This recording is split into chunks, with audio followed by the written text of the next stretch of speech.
Au Brazzaville, que tu es belle, ma chérie.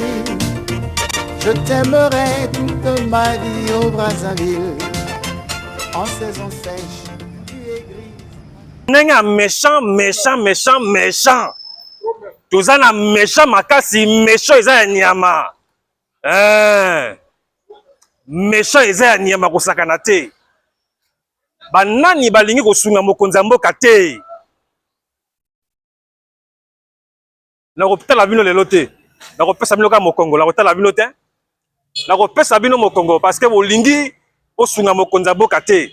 Toza na méchant ya dégâts. Pour ça n'a même bino vraiment. Mais méchant, méchant, bon, on l'appelle gentil, gentil. La rotelle appelle bino, ça n'appelle rien. Méchant, méchant, qu'on appelle gentil, gentil. Méchant, méchant, qu'on appelle gentil, gentil. Bon, il a commis gentil à Rosaranate. L'émissaire de la République est là. Moi, je suis Tinda, la République yeyo. Na yeli bino mabe. Parce que ça n'a pas de sunga mokonzi mboka te. Ça, il faut qu'on dise la vérité à ce sujet-là. Balingi ko sunga mokonzi mboka te. Toyiko loba makambo yo ezoleka na mboka na biso. Nous n'avons qu'une seule richesse, c'est le Congo. Le Congo, c'est notre patrie. C'est notre pays. Tolingi mboko yo lokola eloko mosusu. Congo ya mboka na biso.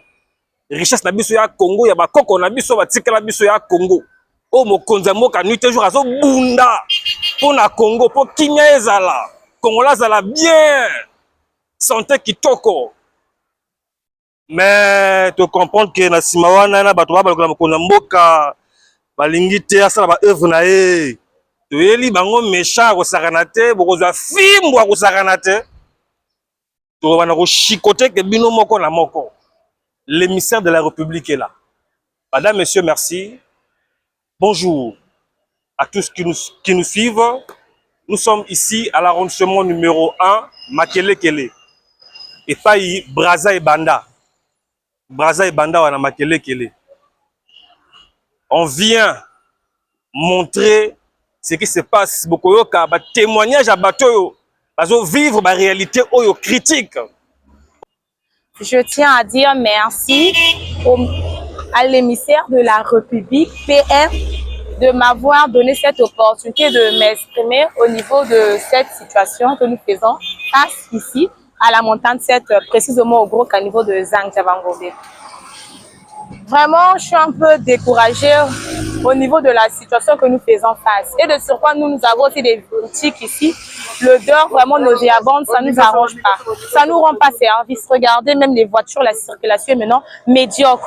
Et par erreur, si on ne fait pas aussi sciemment, les voitures aussi peuvent nous heurter. Si regardez vous-même, le passage est maintenant coincé, il n'y a même pas possibilité de bien circuler. L'air déjà est mauvais, on respire une mauvaise air ici. Bon, franchement, je ne sais pas s'il y a possibilité de trouver vraiment une solution pour enlever tout ça. Parce qu'on n'arrive pas, il y a la typhoïde, nous sommes encore très jeunes, il y a aussi des vieilles mamans qui vivent ici. Il y a aussi des parcelles aussi qui sont aux bordures de goudron. Ça fait combien de temps que vous avez cette situation en face? Bon, ça fait déjà une semaine, hein. Une semaine de cela avec des jours, on est en train de supporter. Normalement, ce n'est pas d'abord comme ça. Et plutôt, ils avaient l'habitude régulièrement de venir tout le temps nettoyer.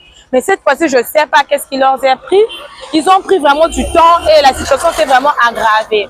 Je ne comprends pas pourquoi. Est-ce que c'est un manque de paiement ou soit on leur soutient plus? Parce que nous, ici, là, on n'arrive pas. Hein. On est vraiment découragés. L'odeur, là, ça nous rend vraiment malades. Vraiment qu'ils puissent aussi penser à nous. Il y a aussi des petits enfants, aussi l'école qui est ici avec l'odeur. Là, malheureusement, là, ils sont en congé. Mais pas pour longtemps. D'ici le 5, là, les cours recommencent. L'odeur, là, vraiment nous dérange. S'il vous plaît, pensez vraiment à nous. Ne nous abandonnez pas. Il faut que de la poubelle, que la mort de Salinga souci mingi. Dans le dit, eh, mboko yaki Brazzaville la verte.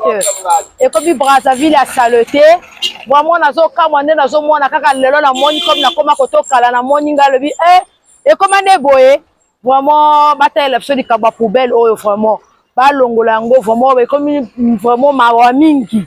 Au moins la maladie ka ya mukie ko s'aggraver par rapport à la poubelle oyo. Vraiment par contre mboka bataille l'option du kaba poubelle oh ba longola yango vraiment. Balongola yango vraiment kimia vraiment et là parce que koto ezaki boité bato pe profiter vraiment. Donc faut pas longolango pour maman que oui et à le sous-souter vraiment qui m'est zongi. Ravi de rencontrer cette émission parce que vraiment comme ça là, hein, un Brazzaville la vert qui devient un Brazzaville sale. On n'a pas vraiment un minimum de soucis pour ces choses-là, pour la saleté comme ça. C'était une Brazzaville qui était propre. Là, vraiment, on a vraiment pitié de ça. Pitié vraiment de ça. Pitié, on a pitié vraiment de ça. Donc, vraiment que le gouvernement puisse au moins prendre les choses en main pour enlever cette saleté, pour que le peuple doit respirer normalement. Plus le Congo ne respire pas très bien. Comme ça, là, des moustiques, des palus, des typhoïdes. Ça fonctionne par la poubelle. Vraiment, faites face à ça, vraiment, pour le gouvernement, vraiment. Quand vous allez faire ça, nous tous Congolais, on serait très contents pour ça. Très ravis pour enlever cette saleté. C'est un peu décevant. On regarde au Congo-Brazzaville.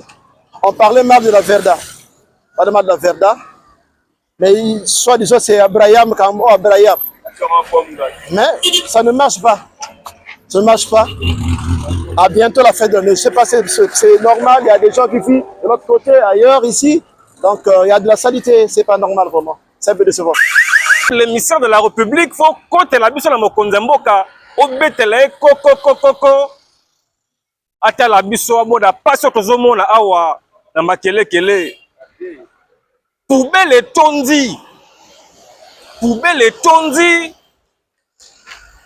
La poubelle jonche carrément l'artère principale de Makele qui dessert Makele et Bakongo. Qu'est-ce qui se passe?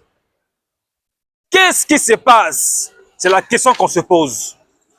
Qu'est-ce qui se passe entre l'État congolais, les acteurs habilités au secteur de l'assainissement et la société Al-Baraka?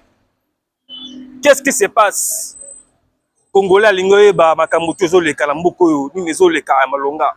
Raison pour laquelle atindi mwana bitinda na ye, atindi l'émissaire de la République, PM Prince Menarata, itela biso kuna, itela biso likambo yo. Est-ce que directeur assainissement aza informé? Est-ce que ministère d'assainissement baza informé? Est-ce que mokonzi mboka aza informé?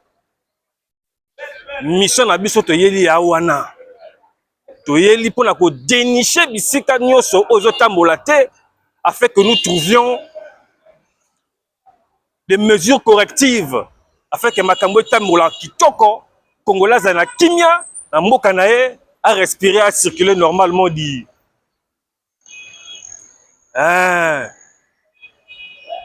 Boye toyeli bino gentil maintenant faut totala bino toyeba ke batamboni nezoleka eleka di mboko ya Congo ya biso mboko ya biso bokomona na sima na ngai foule eza ebele etondi toningo toyeba est-ce que réellement o eza esika nango esengeli ezala to ezali espace oyo esengeli ezala ya transit pour la bas kango na décharge publique. Mais malheureusement, Atom, aire de transit des ordures ménagères, et comme il est là, décharge publique, population qui la population de Makele est asphyxiée. Aux alentours de nous, nous avons des ménages, nous avons des commerces, nous avons plusieurs secteurs vitaux de la population. Mais c'est déplorable. Ezab mawa. Tolingi kaka.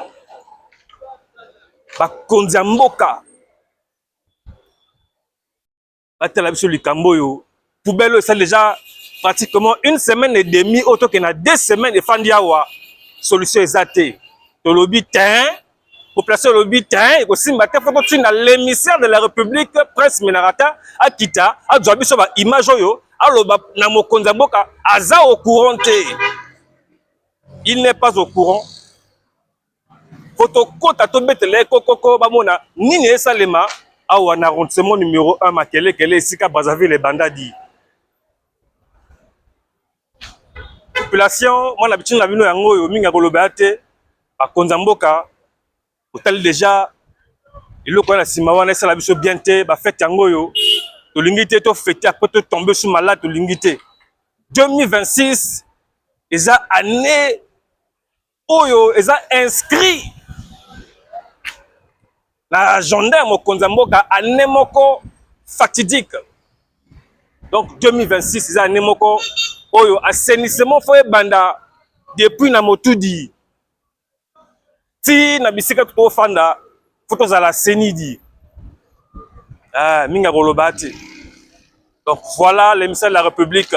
Et ici, à Makelekele, dans la zone, l'aire de transit des ordures ménagères, ici à Makelekele qui est débordée, dont les circulations deviennent très difficiles. Nous risquons d'avoir des accidents, nous risquons d'avoir des heurts. Nous risquons d'avoir beaucoup de choses, des maladies qui en découlent par-ci, par-là. Eh bien, nous lançons un appel auprès de l'autorité congolaise impliquée en matière de gestion des déchets, des ordures ménagères, de faire un pas afin que le Congolais lambda puisse se retrouver et ainsi qu'il puisse respirer de bel air, ainsi qu'il puisse vivre dans la conformité, ainsi que la propriété ici à Brazzaville, à Makelekele. J'ai dit. Merci.